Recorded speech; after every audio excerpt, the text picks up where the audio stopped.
மிதுன ராசி நண்பர்களுக்கு நல்லதே நடக்கக்கூடிய அற்புதமான தினம். ஒரு காரியம் நம்மளுக்குன்னு ஒரு சக்ஸஸ் கிடைச்சதுன்னு வச்சுக்கோங்களேன், பெரிய திருப்தி ஆகிடும். அடேங்கப்பா எப்படி இப்படியெல்லாம் நடக்கிறது, வித் காட்ஸ் கிரேஸ் எல்லாமே ஒவ்வொன்றா ஸ்டெப்பாக நல்லது வருது, பண வரவுகள் கூடி வருது, யாரோ ஒருத்தர் நம்மளை வாட்ச் பண்ணிட்டு இருக்காங்கிற ஒரு எண்ணம் மனசில் தோணிகிட்டே இருக்கும்.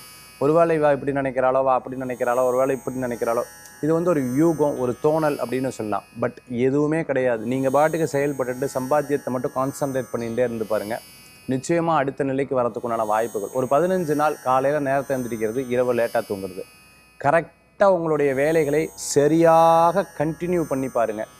எங்கேயும் மிஸ் ஆகாமல் நீங்கள் நினச்ச காரியம் நல்லபடியாக இருக்கும், வியாபாரத்தில் அனுகூல்யமாக இருக்கும். ஸோ உங்களுடைய தொழில், உங்களுடைய வியாபாரம் தொடர்ந்து 5 வருஷம் பண்ணிங்கன்னா அடுத்த 15-20 வருஷத்துக்கு நீங்கள் ரெஸ்ட் எடுக்கிற அளவுக்கு இறைவன் உங்களுக்கு வரத்தை கொடுப்பார். ஏன்னா இது ஒரு நல்ல காலம். இந்த நல்ல காலத்தை பயன்படுத்தி கொள்வது நல்லதுன்னு சொல்லலாம். மிதுனராசி என்பவர்களுக்கு இன்றைய தினம் இந்த மாதிரி தான். நண்பர்கள் மூலமாக காரியத்தை சாதித்து கொள்ளக்கூடிய வாய்ப்புகள். ஒருத்தர் வரலைன்னு சொல்லுவா, திருப்பி வரேன்னு சொல்லுவா, திருப்பி இங்கே போகலான்னு சொல்லுவா, வேண்டான்னு சொல்லுவா. பலவிதமான குழப்பங்களுக்கு நீங்கள் ஆளாகவே வேண்டாம். உங்கள் மனசில் என்ன தோன்றுதோ அதை மட்டும் செய்யுங்க. அது நல்லதாக இருந்ததுன்னா கண்டிப்பாக கண்டினியூ பண்ணுங்கள். உங்களுக்கு மிகப்பெரிய வெற்றிகள் கூடி வரக்கூடியதாக இருக்கும். இன்றைய தினத்தில் வழிபடக்கூடிய தெய்வம் பார்த்துட்டேன்னா விநாயகர் பெருமான் வழிபாடு. நம்பிக்கை வைத்தால்